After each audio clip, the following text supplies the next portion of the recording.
ভারতবর্ষে হিন্দু মুসলমানরা দ্বিখণ্ডিত করেছে মুসলিম লীগ আর কংগ্রেস। কংগ্রেসের নেতা জওহরলাল নেহরু আর মুসলিম লীগের নেতা মৌলানা মোহাম্মদ আলী জিন্নাহ শুক্রবার ভারতীয় জনতা পার্টির শিলচর লোকসভা প্রার্থী তথা রাজ্যিক মন্ত্রী পরিমল শুক্লবৈদ্যের উধারবন্দ মণ্ডল নির্বাচনী কার্যালয়ের উদ্বোধনের উপলক্ষে সভায় বক্তব্য রাখতে গিয়ে কংগ্রেস দলকে শানিত বাক্যবাণে বিদ্ধ করেন। প্রার্থী পরিমল শুক্লবৈদ্যের আধ ঘন্টা বক্তব্যে ছিল কংগ্রেসের 60 বছরের শাসনকালে দেশের বিপর্যয়ের কাহিনী, পাশাপাশি বিজেপি নেতৃত্বে পরিচালিত এনডিএ সরকারের সুশাসনে দেশের উন্নয়নের ফিরিস্তি। প্রার্থী মন্ত্রী শুক্লবৈদ্য কংগ্রেস দলকে একহাত নেন। তিনি বলেন, কংগ্রেস দেশে সাম্প্রদায়িকতার বিভেদের অনুন্নত অর্থনৈতিক পরিকাঠামো সবকিছুর জন্য দায়ী। এক কথায় দেশকে বিপর্যয়ের মুখে ঠেলে দিয়েছে কংগ্রেস। প্রার্থী বলেন, 1991 সালে রাম মন্দিরের দরজা খুলে দিয়েছিল কংগ্রেসের প্রয়াত প্রধানমন্ত্রী রাজীব গান্ধী। বাবরি মসজিদ ধ্বংসের পর যে সমস্ত দেশ জুড়ে সাম্প্রদায়িক দাঙ্গা হয়েছিল তার জন্য দায়ী এই কংগ্রেস দল।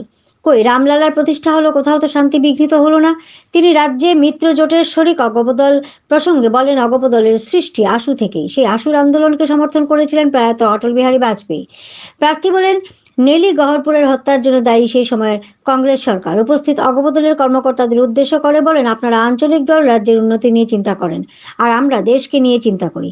উদ্দেশ্য একটাই, আপনারা আসামকে মাতার স্থানে বসিয়ে তাকে সমৃদ্ধ করতে প্রয়াস চালান, আর আমরা মা ভারতীর সেবায় মা ভারতীকে সমৃদ্ধ করতে কাজ করছি, তা অর্থনৈতিক দিক থেকে, জ্ঞানের দিক থেকে ও সংস্কৃতির দিক থেকে।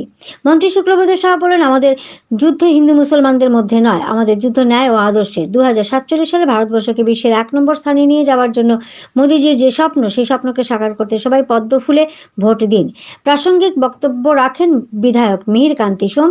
তিনি বলেন, কংগ্রেসের আমলে উধারবন্দের চেহারা কেমন ছিল তা আপনারা প্রত্যক্ষ করেছেন। উধারবন্দে জল নেই, বিদ্যুৎ নেই, রাস্তাঘাট নেই, বিদ্যালয় নেই, শুধু নেই নেই শব্দ ভেসে বেড়াতো আকাশে। আর 2014 সালে ভারতের প্রধানমন্ত্রী মোদিজি ও রাজ্যে 2016 সালে সর্বানন্দ সোনোয়ালের নেতৃত্বে দল ক্ষমতায় আসার পর, বর্তমান রাজ্যের মুখ্যমন্ত্রী হিমন্ত বিশ্ব শর্মার নেতৃত্বে দল ক্ষমতায় আসার পর উন্নয়নের বন্যা বইছে। তাই সেটার গতি অব্যাহত রাখতে প্রধানমন্ত্রী মোদিজিকে তৃতীয়বারের জন্য দিল্লির আসনে বসান। উধারবন্দ বিধানসভার ইনচার্জ নীলাভ মজুমদার রাম রাজত্বের কথা বলতে গিয়ে বলেন, রাম হচ্ছেন সত্যনিষ্ঠ ও শান্তির প্রতীক। তাই সেই রাজ্যে রাম রাজত্ব গড়ে ওঠার প্রয়াসী আমরা। এজিপির জেলা সম্পাদক কবির আহমেদ বড়ভূইয়া বলেন, ধর্মের দোহাই দিয়ে মুসলমান মানুষকে দীর্ঘদিন বোকা বানিয়ে রেখেছে, তবে আর নয়, এবার উন্নয়নের নিরিখে ভোট দেবে। মিত্র জোটের প্রার্থীকে নিষ্কলঙ্ক সহজ সরল মানুষ পরিমল শুক্লবৈদ্যকে। সবাই জোট বেঁধে কাজ করবে তাকে জেতাতে। শিলচর উন্নয়ন পরিষদের চেয়ারম্যান মঞ্জুল দেব কৌতুক প্রিয় ভঙ্গিতে বিভিন্ন উপমা ছেড়ে মোদীর উন্নয়ন প্রকল্পগুলো তুলে ধরেন। মণ্ডল প্রভারী জয়জ্যোতি দেব ভারত কিভাবে আত্মনির্ভর হবার দিকে এগিয়ে চলেছে তা বিশদভাবে ব্যাখ্যা করেন। স্বাগত বক্তব্যে উধারবন্দ মণ্ডল সভাপতি সতর্ক করে দেন যাতে উস্কানি কথাবার্তাতে কান না দেয়। সাধারণ মানুষকে আসল সত্য বোঝাতে বক্তব্য রাখেন অগপ দলের কেন্দ্রীয় কমিটির সাধারণ সম্পাদক বিমলেন্দু সিংহ। সভা সঞ্চালনায় ছিলেন মণ্ডল সহ সভাপতি স্বরূপ দত্ত। মঞ্চাসীন ছিলেন অগপ দলের রাজ্যিক সম্পাদক সুজিত দেব, বিধানসভার সভাপতি লিয়াকত আলী লস্কর। উপস্থিত ছিলেন অগপ ও বিজেপি দলের কর্মকর্তারা ও মোর্চা পদাধিকারীরা। ওই দিন প্রায় 20 জন মহিলা দলে দলে যোগদান করেন। ওই দিন বিজেপি দলের মিত্রজোট অগপ দলের নির্বাচনী কার্যালয়ের উদ্বোধন হয় প্রথমে। এতে বক্তব্য রাখেন বিজেপির উধারবন্দ মণ্ডল সভাপতি নবারুণ চক্রবর্তী, অগপ কেন্দ্রীয় কমিটির সাধারণ সম্পাদক বিমলেন্দু সিংহ, জেলা সভাপতি কবির আহমেদ বড়ভূইয়া, শিলচর উন্নয়ন পরিষদের চেয়ারম্যান মঞ্জুল দেব। সঞ্চালনায় ছিলেন জেলা সম্পাদক মনিতন সিংহ।